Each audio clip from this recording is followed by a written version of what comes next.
What's up? It's your boy, Chris, the Hickory Algorithm. The Hickory Algorithm is a podcast community hub dedicated to and celebrating the stories, culture, and businesses that make Hickory, North Carolina the best, dude. Each episode, we spotlight local entrepreneurs, innovators, and leaders offering insight, inspiration, strategies for personal and professional growth. This episode, we feature William Karslake, licensed counselor, and does LENS Neurofeedback right here in Downtown Hickory. William, thanks for coming on. We also have special guests with us, William. Alex, how you doing over there, buddy? I'm doing good. How about you? So far, so good, man. Thanks for coming on, both of you guys, man. Thank you very much. Appreciate it. Thanks for having me. So, William, what is LENS Neurofeedback? Well, I get that question all the time. It's a great question. It's a little bit hard to describe, but LENS Neurofeedback is a way of breaking up stuck thinking, making your brain more flexible, returning it kind of almost to like I call factory settings. It's a way of just kind of rebooting your computer. But it makes by making things flexible, the brain more flexible, your brain just seems to work better. What do you like about LENS Neurofeedback? What made you get into that? Well, the way I found it, I originally did LENS Neurofeedback myself because to get off my ADD medication. Okay, I was anyway, I got off which it did. It helped me get off my ADD medication, but it also helped me become. I noticed low level anxiety, low level depression, things I didn't even realize I had get better. I became more present, I was less in my head. And it really kind of helped with word searching. It helped me, I read a little bit better. And then overall in general, I just became more comfortable in my own skin. And because of that, later on, I just began to tell people all about it after I discovered it. But again, I'm off of my ADD medication. Not totally without ADD, but I don't lose things like I used to. Yeah. Now, I know that whenever we talked about LENS Neurofeedback, my big fear was always that's the brain. You know, the brain, I'm always so worried about it and because I just don't understand it. Even little things, when I think of LENS Neurofeedback, I think of things like, does it hurt? No. Well, let's see. I've got somebody right next to me who has come to see me the last 5 or 6 weeks in a row. Alex, can you respond to that question? Does it hurt? Alex, does it hurt you, dude? No, it does not at all. But it does really help. I'll say that for sure. So Alex has had ADHD his whole life, and he's been medicated. And you know, as a father, you don't really want to do things like that to your kid. But when everybody's telling you that, you know, they can't sit still and things like that, it's a hard decision as a parent to really do something like that for your child. And Alex, he did take medication for a couple of years for his ADHD, and then finally we were tired of him taking the Adderalls and those kind of things that sort of turns them into a zombie. And if you know kids with ADD or ADHD, man, they're bouncing off the walls, and whenever they're sitting down or they're quiet, you know something's going on. And as a parent, when somebody's quiet, you know, you're worried that they're burning the house down or something in the other room. So, Alex, how nervous were you when you were going to your first LENS Neurofeedback with Dr. William Karslake? I was pretty worried. I thought it would hurt. Were you really that nervous whenever I took you down for the first time? Yes, I was. Yes. So we looked for other ways to help Alex, and I was in a networking group with William, and that's how I met William. And there was another person there that their son went and saw William, and she raved about it, about how much it helped him and all those things. And then we decided to take Alex. And man, William, what you have down there for people that have ADHD, just from where I sit, you've really affected my household in such a positive way. And I want to thank you just personally, man to man. It's been phenomenal. It goes. I can't even put it into words. I love to hear that. I mean, that's exciting. The truth is, I do hear it a lot. I want to get back to the question about what is LENS Neurofeedback, because I told you more about what it does, but Alex is talking about how he was a little bit scared or it's a little bit frightening. Mm-hmm. So just so you know, I've got a laptop and there's a wire that goes into this little box. And from here, there's these little wires that I clip here, clip one here, and then I'll take a couple and I'll attach them here. And the only thing that runs through these wires are radio waves. And the radio waves are basically listening to your brainwave. And then they're taking your brainwave and they're sending it back in, almost taking it, and it's almost like a note, and they tend to send it back in just a little bit out of tune. So here's your current brainwave, and the new brainwave comes in, and your current brainwave will kind of move out of its stuck position, and then we'll stop, and now that brainwave has become flexible. For whatever reason, brainwaves get locked up, get stuck, lose flexibility, and when you return the flexibility, mental health just improves across the board. Yeah, and another thing that you say that, I see it from my perspective of my ADHD son, but you say a lot of people come to you with anxiety. Is that correct? A lot of anxiety problems? If it helps with so many things, but if there is a sweet spot, it is anxiety and sleep. I mean, I've seen so much people tell me they were anxious and depressed, and I tell them, I say, I can make your anxiety go away. The depression I can bring way down. But anxiety it's amazing how it just almost evaporates. See, that's, we talk about, when you get a bill in the mail and you miss a bill in the mail and that feeling that you get. And you talked about it the other day, man. Go ahead. Tell me about it. Because I identify with that so much. Everybody does. I went to get off my ADD medication. Okay. And I did. And it helped me. I'm still ADD, like I say, but I don't lose things like I used to. I'm not constantly looking around for my keys and my wallet and my phone like I did once upon a time. Mm-hmm. But nobody had told me what happened was I got a bill in the mail and I missed it's a credit card, it was a late bill, and I see that $35 charge, and I used to just have this feeling on the inside, and I saw that happened, but the feeling wasn't there. And it dawned on me that not only it had helped me with my anxiety as well. And then I was also doing a little less sitting around on the sofa. My car was a little bit neater. I was getting more done around the house. And I wondered, was maybe that a little bit less low level depression that had been lifted? And, then my drive home, I began to notice things on my drive home from work to home. You just get home and you're like, God, I don't even remember that 20-minute drive. And then one day I'm noticing the houses and the craftsmanship and the yards. And I'm like, what's changed? And I'm like, I was being treated, and I began to notice more, enjoy the drive. I was driving faster. I was cranking the tunes, and I realized I'd become more present. And all these things happened because of the neurofeedback. And it was just really cool. I began to get so excited. I started telling other people about it. My son got him off his ADD medication. Amazing, dude. And I started getting success stories being told back to me. And so I was crazy about it for a while there. I mean, it took me a long time to give it a try. And as soon as I saw what it did for Alex, I mean, as a parent, it's unbelievable. I mean, we went into it. I remember telling my wife, I said, you know what? 5%. If Alex is just a little, like in my head, I was like, if he's just a little bit, it's worth it. If he's just a 5% he forgets to put the milk away, or he forgets to do this. If he does, if he then puts the milk away one time, that's a win, because he's never done that in his life. Then after the second appointment we had with you, my wife started really noticing it, because Alex would sleepwalk. He doesn't even know. He would sleepwalk around the house, and that again, what you said was sleep. He would sleepwalk around, and then he got up one night, and we heard him walking. He went to the bathroom. I went right back to bed. That sounds ordinary to everybody, right? But to us, it was never that way. It was, he's up. You know what I mean? He's walking around, he's going around, and you have to wait for him, sort of like shepherd him back to sleep kind of thing. And it'd be this whole process.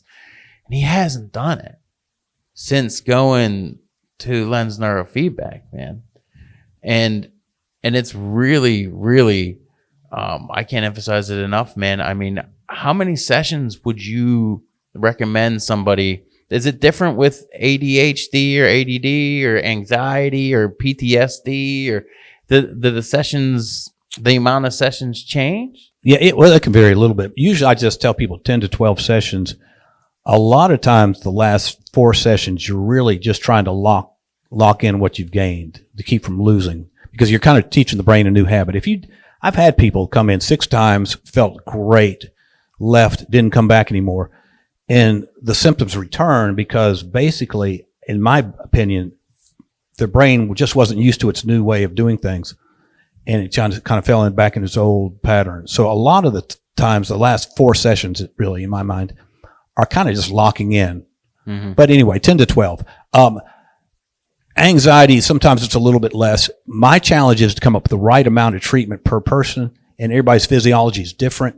And so if I hit it just right, it's closer to 10 sessions. If I hit it just right the first session, okay. But other times you have to search around a little bit. Somebody's physiology just is not responding right away. It's a little bit different than other people's.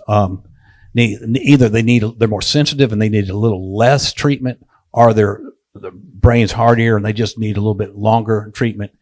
And so that can vary. That can cause it to vary. But I just tell people 10 to 12 sessions once a week. And most people do once a week. You can do twice a week, and I've done as many as 3 a week. But once a week is what most people like to do. It's kind of a function of time and money, really. Mm-hmm. But yeah, it's one of those things, man. That go ahead. I'm sorry. Well, I was just going to say some of the best things I've seen are people with. I don't know if you want me to get into this, but people who've had some type of, they don't realize it. They've had a little bit of a head injury where they've never been diagnosed with concussion, or maybe they've been diagnosed with a mild concussion, or they don't realize their head's been knocked around. They played a little football. They never got a diagnosis. They were in a car accident. They fell off a horse for whatever. And today they've got anxiety, and they don't know why they have the anxiety. And it's just kind of floating around with them all the time. And they don't necessarily want to tell people about it. Mm-hmm. Sometimes people are embarrassed about it. They think they're less than. They feel weak when they have it. And I would just message to those people is a lot of times that your head's been knocked around, and it's a physiological aspect, and it's not your fault. People want to pray it away, and sometimes that helps. Sometimes praying it away actually brings them to me. That's what I like to think. But it is amazing how I've seen people who were just could barely sit still, just almost sweating with anxiety, go to anxiety attack to what anxiety, Mom? That's wild. And yeah, it is. It is amazing. It is, dude. It really amazing. Is. And it's so much. And then, of course, the scary thing is people haven't heard of it. They're like, well, if I've never heard of it, how could it be that good? But it really is a lot more popular in Europe. It's big on the West Coast. And I just couldn't think of a reason not to do it, just because it. Just on over? Is that the reason? Yeah, right. The fact that nobody knows about it, is that a reason not to do it, or is that a reason to do it? Right. So I jumped in and got into it. Yeah, man, and it's been great. Alex, what do you notice the most out of the last couple sessions you've had? Now, how many sessions have you had, Alex? Do you remember? Couple? Like 5 to 6. Okay. So what have you noticed? Because I know whenever we talk to Mr. Karslake and he says, what do I notice? I want to know what you notice. What I noticed is I was able to stay still for a little bit longer. And also I've been getting way better sleep. Yeah. It's basically. Yes, you've definitely got way better sleep. That's 2 thumbs up from this parent. And kids his age, a lot of times, do not notice getting better, because the neurofeedback, you don't notice getting better because you're just being normal. Everything's normal. I didn't train you to do something different. You just do it the way you're supposed to. You just live life normally, and things have gotten better. So I run into people. I do run into some adults that don't notice themselves getting better right away. And those folks, I'll train them to look for things such as beginning to have new dreams, beginning to dream again, in the return of dreams. Or if they've already dreamt, sometimes their dreams will take on a new life. And so that's just a couple of things that, because again, when you don't notice the minute, you're less anxious. It's more of you look back at a situation and say, gosh, I went through that situation and I never thought twice about it. I was comfortable the whole time. And that's only after the situation's come and gone and you look back. So a little bit of what I do is trying to train people on how to pay attention to what's changed. So the fact that he notices something is actually a big deal, I think. I was impressed when he first heard him say those things. Yeah, and I noticed a heck of a lot more with him doing it as well. And there's one thing I wanted to touch on too, is that you're a licensed counselor as well, and you always say that if someone has PTSD or they want counseling, LENS Neurofeedback, you don't have to talk about it. Yeah, I always like to say one of the great things about this is if somebody needs counseling but doesn't want to do counseling, send them to me. We'll do LENS Neurofeedback. We'll treat them for their sleep. Treating them for their sleep, since LENS Neurofeedback breaks up the stuck thinking, makes the whole brain more healthy, will end up, they'll start sleeping again, but also help with their anger, their anxiety. In fact, you could come in and tell me, help me with my sleep, and I could fix your PTSD, or I can reduce the symptoms of your PTSD immensely, because it doesn't matter what you come in for. The treatment's always the same. Right. We're getting the entire brain loosened up, making it more flexible. And somehow that is just like a mental health hack. And I had somebody say to me, I had a lady look at me, and she just looked at me, she goes, this is like just a mental health hack. And I'm like, ooh, I love that. That's good. And she was getting off her medication. And she was somebody who was coming from Charlotte, and the problem was she felt better. That's somebody who got better, quit coming, and realizes they quit coming too soon.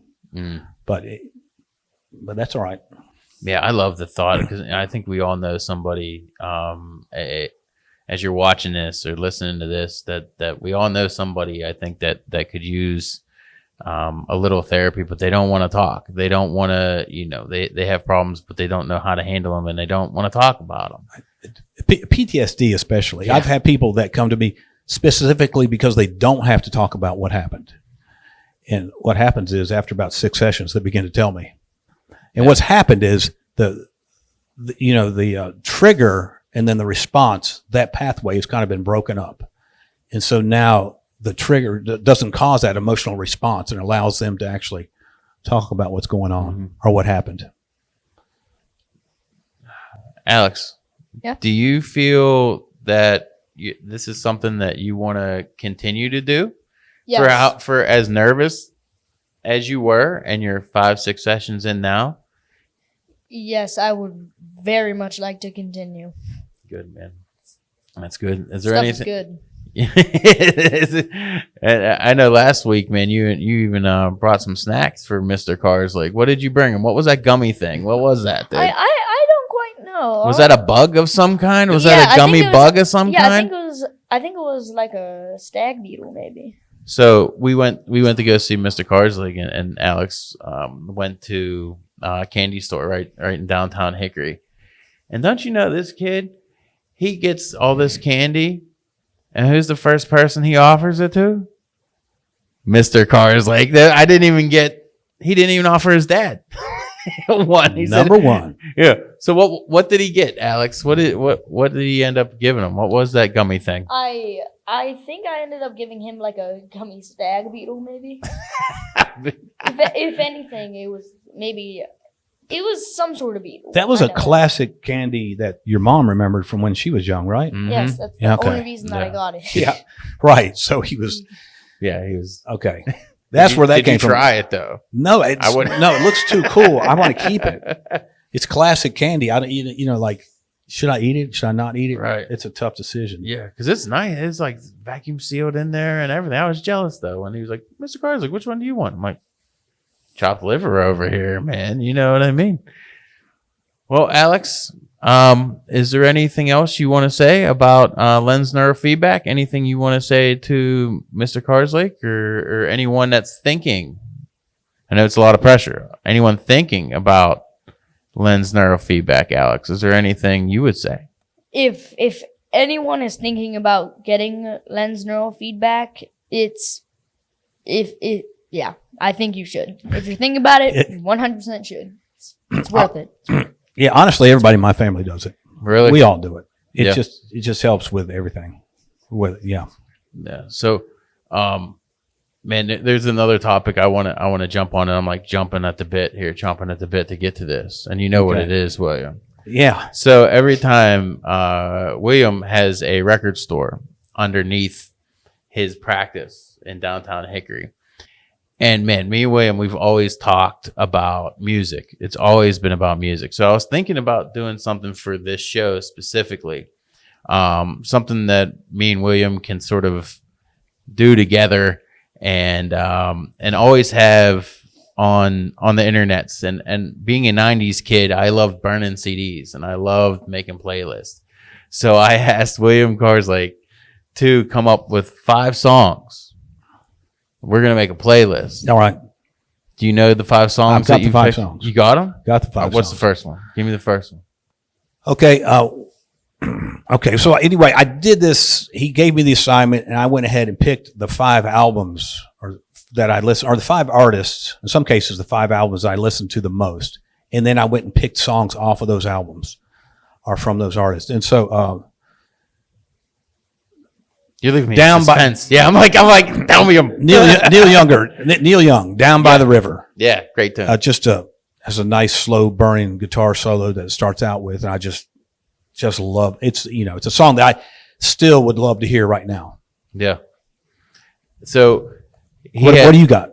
Well, I'll go. We're gonna go 101. I went with every time I go in his office. I'm speaking directly to my brother and mom here. But remember, Dad had that Bose speaker in the kitchen. He has the exact same one in his practice, and he's always playing music on it. But he was plays a lot of blues, and he plays a lot of that kind of music. So when we were talking about music, I went with songs that I thought he would like, things that could sort of fit around what he was going for. So my first song I picked was John Mayer. It was called Last Train Home. But if you were to listen to that song, the original song is a upbeat song. He took his own song, slowed it down into a slow blues song. Oh, nice. So I was like, that's right in your wheelhouse. Yeah. So that's song number 1 for me. What do you got for number 2? Well, yeah, the blues. I think what we were listening to was ZZ Top, and that was a sentimental favorite. That was one of those bands that I loved that not everybody loved as much as me, but I always thought Billy Gibbons' style of playing guitar. So my favorite ZZ Top album was Del Guelo, and I think something like he's just got some great guitar solos in there. I would go with Cheap Sunglasses. Cheap Sunglasses. If you just, it's about the notes. It's about the space between notes, man. Yeah. So that's a good jam. And then number 2, I went with it's selfish, completely selfish, because I got to spread the word of my man Lindsey Buckingham every time I possibly can to anybody that'll listen. If you know me, you know we've seen him 26 times or something. Some unreal. We've single-handedly put his kids through college. But it's a song called Soul Drifter. The Soul Drifter, the beginning of the song sounds like, I don't know how sometimes music makes you think of something like flying a kite. The beginning of this song, the melody that he's playing on guitar, I don't know what it is, but he found a sweet spot. It sounds like the beginning, and in my head, it sounds like somebody's flying a kite. And it's like, and it's about him leaving Fleetwood Mac, the Soul Drifter, the Soul Lifter. He made this album right after he left Fleetwood Mac at the end of the 80s. And so that was the second song that I put that was going to be on there for me. Okay. Well, as I mentioned, I grew up in Hickory, and Hickory was an area I always felt like there was a little more of I'm not going to say, but an influence. We were big on AC/DC around here. Yeah, dude. And my favorite album was Powerage. And people don't know that as much, but Powerage has several songs on there. My favorite, and I've made this argument before, I think it's their greatest song, is Down Payment Blues. But it really features the lyrics and the vocals of the late, great Bon Scott. And I think it's always worth I feel like if it was played on the radio a couple times, people would catch on to it, and it would be one of those songs that people would want to hear over and over and over. Anyway, Down Payment Blues. My brother, Hell's Bells. He's like, if I hear that song one more time, like I hear you. He wouldn't even when I was growing up, he wouldn't even play AC/DC because he was like, I've heard it all the time on the radio. Hell's Bells, You Shook Me All Night Long, like all the heavy hitters. Yeah, Back in Black. That's right. Yeah, but he's like, I can't even. So It's funny you say that because Alex, what's your favorite AC/DC song? Do you remember? Do you even remember I'm the pretty name sure of it? it's something called like Demon Fire. It's Demon Fire. It's off of like one of their newer albums. Right. I don't even know that Demon song. Fire. Yeah, and he was like, and he's like, Dad, this is my favorite AC/DC song. I was like, out of all the songs, that's the one you picked, Demon Fire. He's like, yep. All right. Well, so that was 3, right? You said 3. I picked a new Rolling Stones song. These guys are, how old are they? 80 some I years don't old know. or something They now? were- I saw them in the 90s. They were old then. Yeah, Voodoo Lounge. Is that when you said, was that the album? It had to be the album. I don't know. It was, but they released a new album last year, and it was called Hanky Diamonds or some kind I of heard Mick that. Jagger nonsense. But there's a song on there. It's called "Get Close." It rocks, dude. It's a classic Rolling Stones kind of beat. Is it up for a Grammy? I don't know. There was something on that Maybe album they that's are. up for a Grammy. I think. But yeah, it's called "Get Close," and that's the 3rd song for me. So what else we got? Okay. Leonard Skinner was one of my all-time favorites, but the thing is with Leonard Skinner is so much of their music's overplayed, so you Yes. got to dig a little bit. And I would take something off of my favorite album that I would listen to now is one that was underplayed, which is "Give Me Back My Bullet." And okay. Any song off that album, all right? Right, that's I the can't- problem sometimes, dude. Yeah. That's why when we talked about it and we were talking about 5 songs, I was racking my brain all night. Like, what 5 songs am I going to pick? So, what was the last one? Do you remember the last one? Did you go Oh, Led Zeppelin, "The Ocean." Bow, bow, bow, now. Yeah. Oh, dude. So, I knew you were going to That's pick it. something on the other side of Houses of the Holy, right? Second side. Yes. I picked, when I came to your place, I found a $5 Coverdale Page album. And it was David Coverdale from Whitesnake got together with Jimmy Page. And they sort of tried to make like a Led Zeppelin 2 kind of thing. There's a song on there called Over Now. And I put that on there. And then the 5th and final song I put on is 25 minutes long. It's I can hear my brother yelling at me saying that if he likes the blues, you have to put this song on. That's what I heard in my head. It's an old Fleetwood Mac before Stevie Nicks and Lindsey Buckingham. They were a blues band with a guitar player, Peter Green. And there was a song called Rattlesnake Shake. And Nice. it's just like a blues jam for 25 minutes. And I was like, I could hear my brother telling me, you got to put that on for William Karslake. Oh, nice. So, well, thanks. Well, everybody, I appreciate everybody stopping in for the love of the game. Do something fun. Alex, thank you for coming today, man, and being here and representing LENS Neurofeedback, man, for the love of the game. And William, man, thank you for everything you've done. Sincerely, thank you. Yeah, man. LENS Neurofeedback. Google it. Yes. So, again, Chris, the Hickory Algorithm, you guys do something for the love of the game. Go do something this weekend. Have a good one.